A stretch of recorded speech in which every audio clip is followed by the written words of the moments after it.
Let's talk about international students now. International students, if they're a significant even if they're not a significant population of students on your campus, first of all, many of them come from cultures where tobacco use is much more prevalent. So the key is time before the policy goes into effect. Before you issue an I-20, you want to make sure that student knows that you're going to be a tobacco-free campus and what that policy means, and that they are expected to comply with that policy. And if that means you've got to extend out the time frame before the policy goes into effect, then you've got to do that. Because you cannot have somebody coming to the country to attend your institution who is being impacted by a policy that they didn't know about that might have an adverse effect on them. That just isn't something we would want to do. Now the good news is international students are much more hierarchically oriented people. They come from societies that are more top-down. And so when the institution says this is our policy, as one gentleman said earlier in our conversation, international students will smoke on our campus, but they'll smoke in the places they're supposed to smoke because they tend to follow, as a generalization, policies and directives more so than non-international students would, as a generalization. So if you forewarn, just as you do all students, forearm them with information. If you come here, this is what we're going to be dealing with. This should be also true with your residential students. We haven't talked about that population. Hugely important population that's much more seriously impacted by a tobacco-free policy than commuter students are, because they're there 24/7. And there are real issues around residence halls.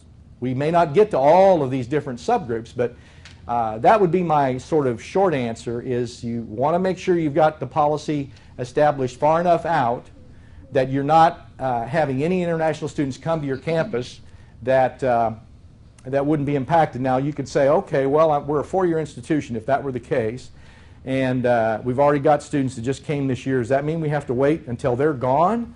No. You can tell those students that next year we're going to have this policy. If you need to transfer somewhere else, then we need to help you with that process. There is a way you can go about doing that. I mean, if it's that vitally important to you. Again, it's a respect issue. It's a way to treat people. It's the way we would want to be treated ourselves. We would want people to let us know what's going to happen, and then we would make the decision about what do we do. So it's going through that effort. Okay, yeah, I got 10 minutes to go, and I haven't appropriate timeline. Can I say something about electronic smoking? Oh, e-cigarettes. Yeah, let me talk about e-cigarettes. You've got to make sure that your policy includes e-cigarettes. If you allow yourself to create a codicil that allows e-cigarettes, then how are you going to enforce the policy? Because from 25 feet away, I don't know if it's a cigarette or an e-cigarette.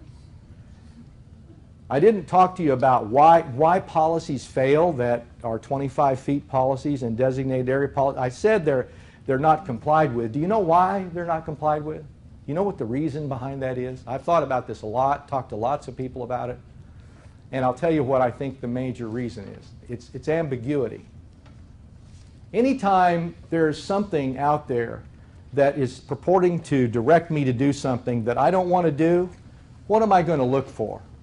Grayness, ambiguity. Anybody that's ever taught knows this is true, because you're constantly trying to eliminate ambiguity from consideration. Constantly, because the students will find it. But where's the ambiguity with a line drawn? Well, what's magical about 25 feet and from across the room?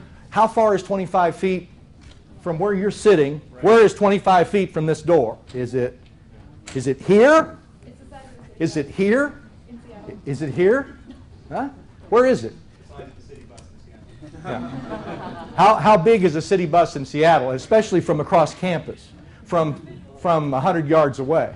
You don't know what 25 feet is. That's why some institutions started drawing lines on the ground, painting lines on the sidewalk so that they could eliminate the ambiguity of it. But there's another element of ambiguity, or if it's not ambiguity, it's sort of, what's the word? It's arbitrariness, and that is what's magic about 25 feet. If I'm a paraplegic in a wheelchair, a quadriplegic in a wheelchair, and I've got to go down the sidewalk to get into the building, and I've got to go through a cordon of smoke, does it matter whether it's at the entrance or 25 feet from the entrance?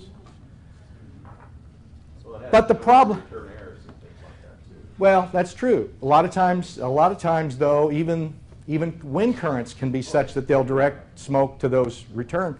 matters. The point is that anytime people can find ambiguity, they'll take advantage of it. And as I say, looking across the campus, if I'm the, say, dean of students on the campus and I see somebody smoking, and they're smoking what I think might be within 25 feet of the door of this building, and I've got a little time, am I going to walk over there and have an argument about how far 25 feet is?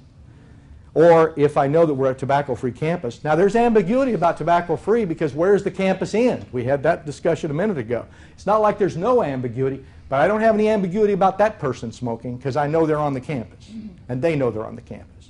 So I have substantially eliminated the ambiguity of the issue, the grayness of that issue. Speaking of grayness, is there any place that you could send us to go ahead and find information about these e-cigarettes? Because it's only vapor.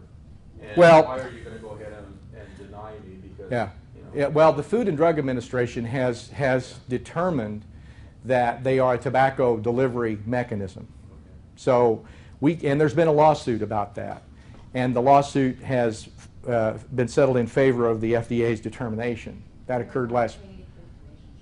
You got it? Yeah.